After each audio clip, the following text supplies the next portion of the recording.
I'm down here in this ditch, hot afternoon, and I just saw something that gave me an idea for a bobcat trapping video. It's hot. I'm gonna do this somewhere else. Thought I'd tell you guys that we're gonna talk bobcat trapping. It's still June, but real bobcat trapper, that don't matter. I'll be right back. I'm Dale Verts. It's hard to talk bobcat trapping in late June, but I can talk trapping anytime. What happened, I go to this little ditch, do a little arrowhead hunting. It's just hot.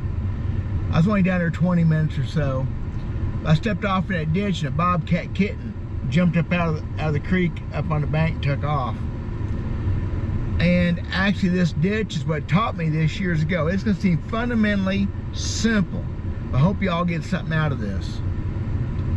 Location on any animal you trap is critical, but probably more critical on bobcats than anything else. They are so specific sometimes where they travel and what they do. Now I'm in central Missouri, maybe different where you live. Out west they catch cats in open stuff. I've never caught a bobcat in an open field like in a coyote set. I've seen some out there, not very far out, but I've seen them cross open fields. I've never caught a cat out in the open. Maybe you have. I know western Missouri, they do catch some that way. Further west than here, a couple counties. So I'm thinking about that little kitten, beautiful 6, 7 pound kitten, pretty for this time of year. And that ditch right there was just up from there was one thing it taught me years ago about bobcat trapping. It was about August one year, my son and I were driving down the road and a bobcat crossed that road by there and crossed into that ditch. And so a couple things come to mind for that. For one thing, my #1 place to catch cats, and if that's all I set, if I never set anywhere else, is ditches and creeks. If that sounds too fundamental, I'm sorry, but if you set your traps in ditches and creeks in those bottoms, you'll catch cats. Bottom line, that's where they travel.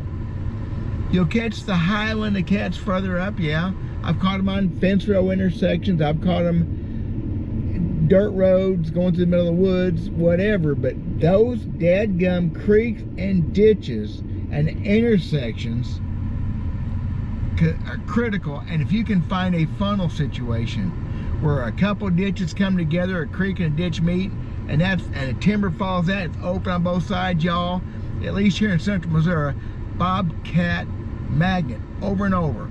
That first place I saw that cat that day with my son, I caught at least 2 cats there a year for several years, caught 3 there one year.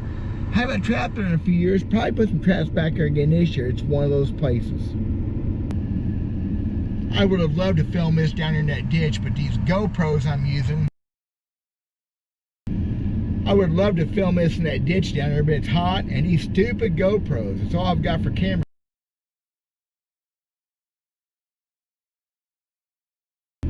And another secret, and this is so easy to look over, but it really is a truthful thing. That bobcat that my son and I saw across that road in August and showed me that fantastic spot.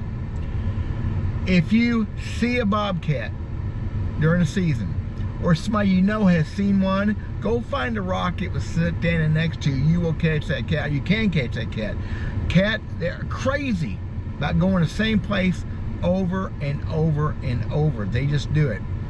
I found a bobcat track in the creek once. I was trapping beaver. It was mid-December. I hadn't started trapping cats yet. Bobcat track in the mud. They don't like to leave tracks. They don't like stepping in mud.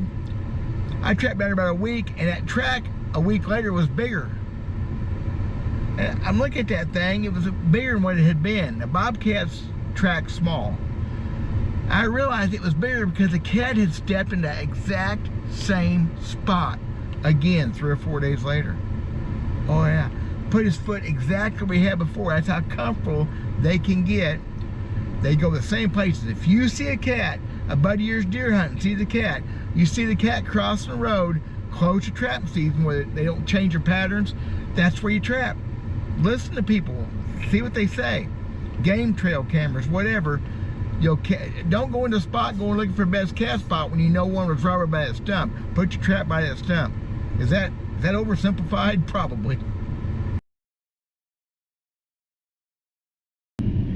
I've also got to only use 2 sets for cats, basically. A semi-cubby, I've showed it in some videos before, and a dirt hole with a T-bone sticking up out of the ground, not pushed down, sticking up high. And over the years, that I've just simplified. Simplify is good. Simple fits me real well, especially when it comes to trapping and fishing the outdoors. Making it complicated is not the way to go. The animals are fairly simple, the things they do. They have to have food, they have to have water, they have to have cover to hide in.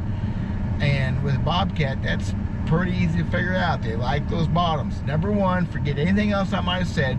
Trap the creek bottoms, trap the ditches. Keep your set simple, and leave them out long enough to do the job. Bobcat, I caught one once the 30th night, y'all. It was an accident the way it worked, but I caught 30th night. At least 10 to 14 days for bobcats is what I feel like. You gotta get their attention, you gotta hold their attention, but you gotta be on the cats to start with. I don't know how much easier I can make it than that. And it still takes a lot of time and a lot of scouting, a lot of perseverance, good sets, and go from there. I hope this helps y'all. I just thought I had to talk about something on a hot summer day. I'm out of here. I'm Dale Verts. We'll talk to you later. God bless.